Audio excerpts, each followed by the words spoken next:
Here we have 5 new non-working motherboards for repair. All of them bought on eBay. They were sold for parts as non-working. We'll find out if they're really non-working. Believe me, we are not going to repair all of them in one video, but I make a visual inspection to show you what motherboards you can buy marked as for parts. Many of them just have those 2 words in the description, like non-working or for parts. So you're welcome to make a prediction in the comments about how many of them I will be able to fix. Hope it's not 0, but possible. Let's review each of them and the seller comments.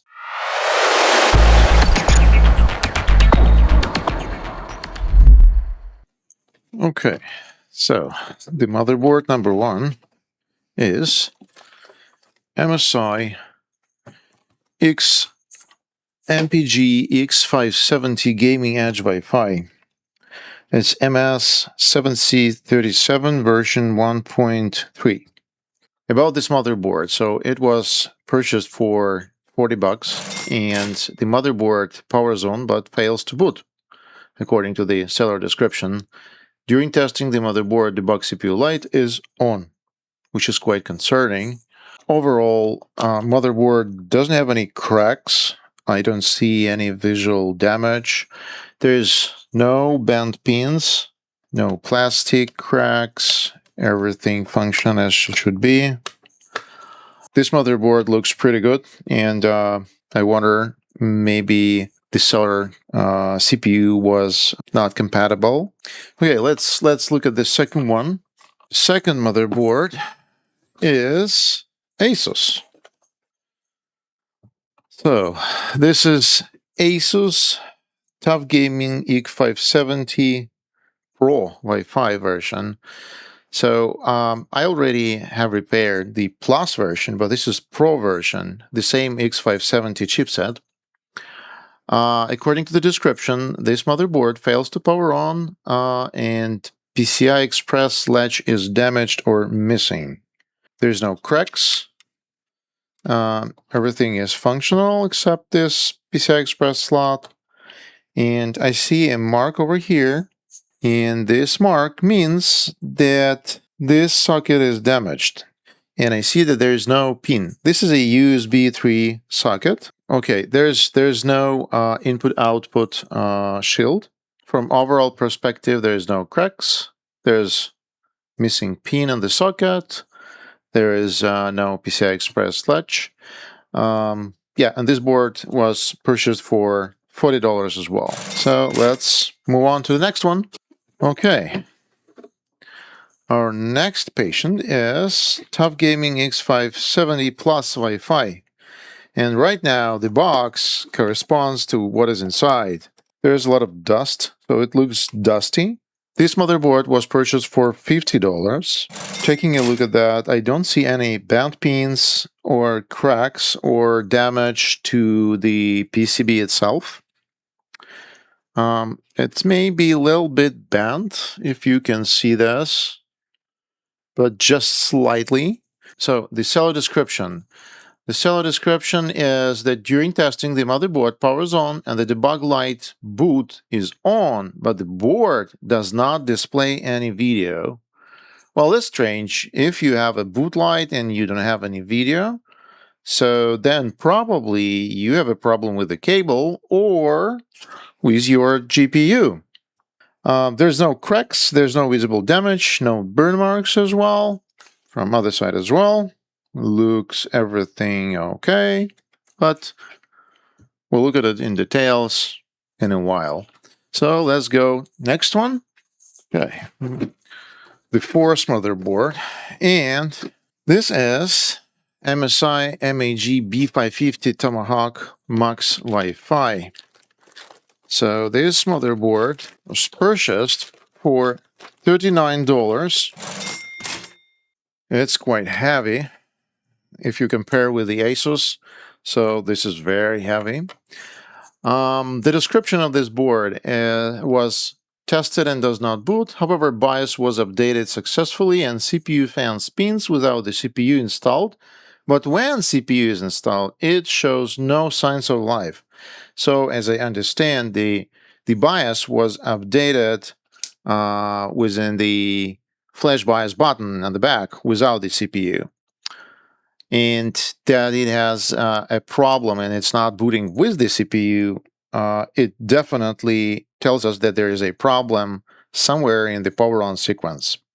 Overall view is pretty nice. It's not even dusty. There's no bent pins.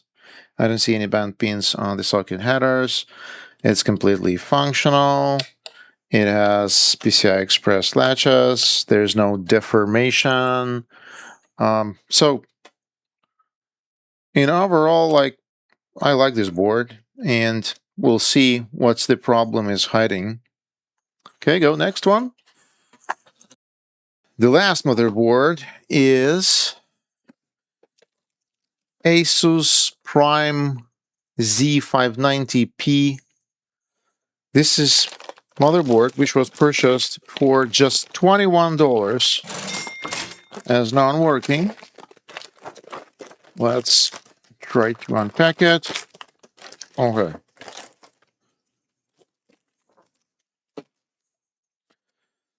Okay, this is way lighter, and it doesn't have a input-output shield, and I have it on the box, so we're all set here. So this motherboard have LGA 1200 socket, and it means that it has pins, but let us check what about the pins. Okay, I don't see anything bad here, but we will check more precisely under the microscope. But looks like it's nice and okay. So the description of this slot was: it powers on, but no post, no bent CPU pins, might be a corrupt BIOS. So the seller is trying to point the problem to the BIOS. I'm not sure about this one, but this looks to me as a network card slot. Should it be here or no? I don't know. So this is a Prime Z590P revision 1.02 from ASUS. And it has like metallic heatsinks. However, I have a quite damage here. I'm not sure how it's gonna happen. Like so rough scratches. I don't see visually any bent pins or cracks. Looks to me all functional. There's a knocked off component. There should be a inductor for 12 volts for filtering purposes. Some motherboards have just the capacitor.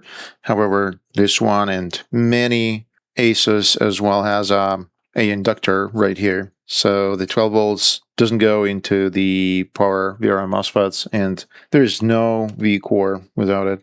It will be nice if the problem will be just in this inductor. So that's it for the review, and let's choose one of the motherboard. Let's say number 2, and start working on it.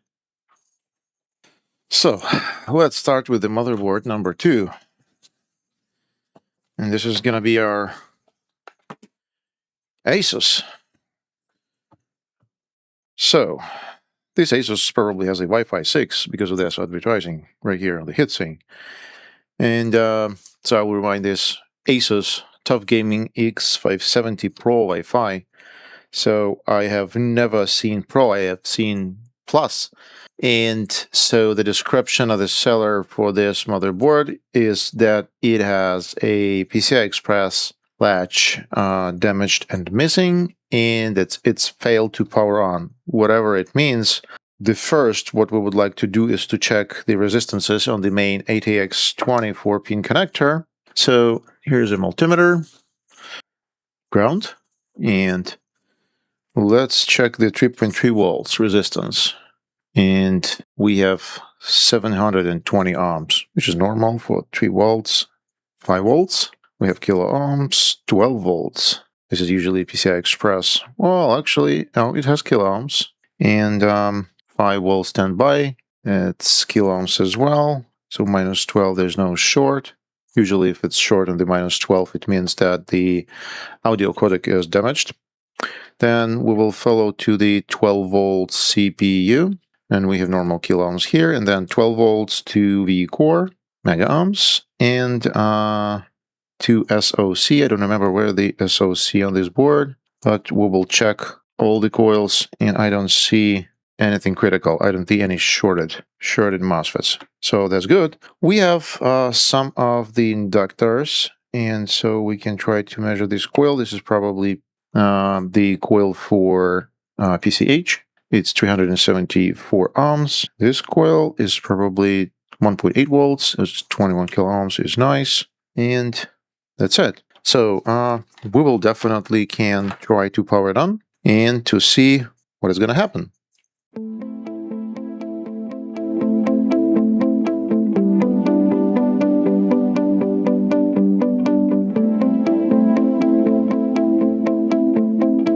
So our testing CPU today is going to be Ryzen 3200G AM4.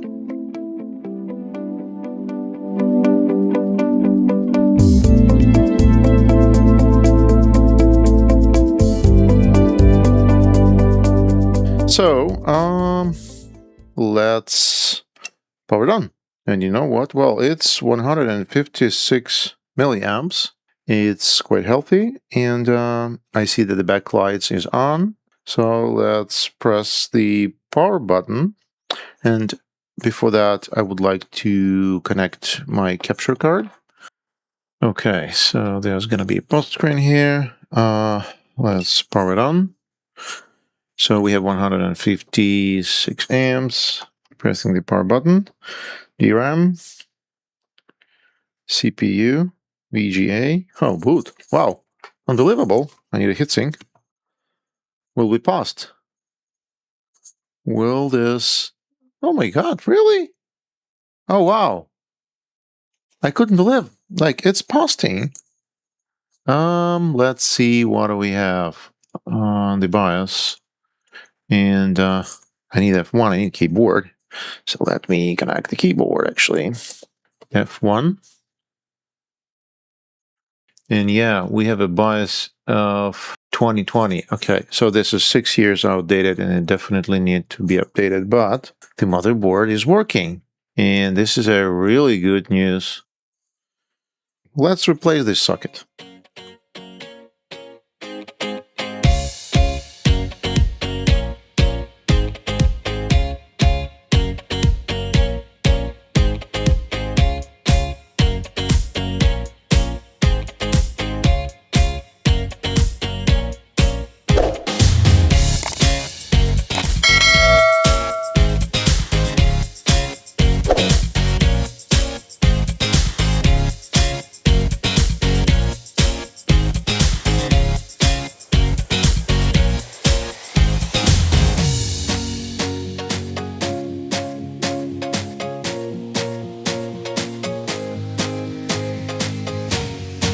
Here I am mixing the solder with low temperature alloy, which contains 42% of tin and 58% of bismuth. The melting temperature of this alloy is only 138 degrees.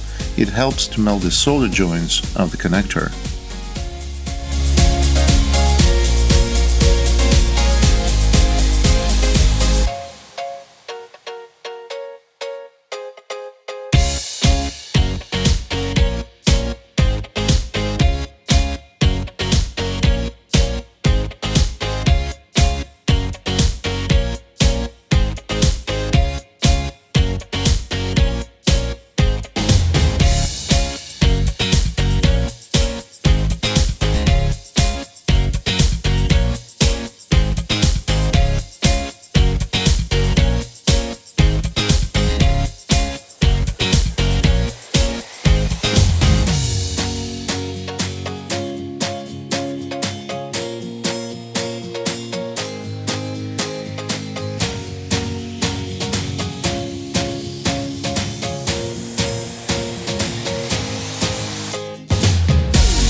The new connector is soldered with a regular solder alloy containing 63% of tin and 37% of lead.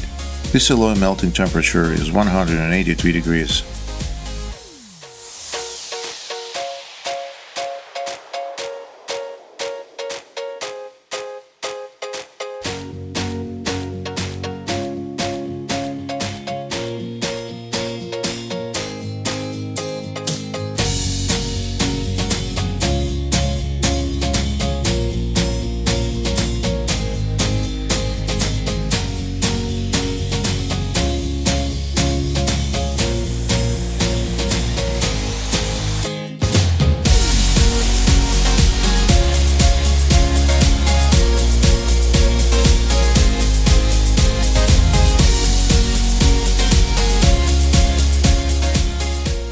Okay, so the board is ready, and PCI Express clip will be mounted here, but the USB 3 port is actually replaced.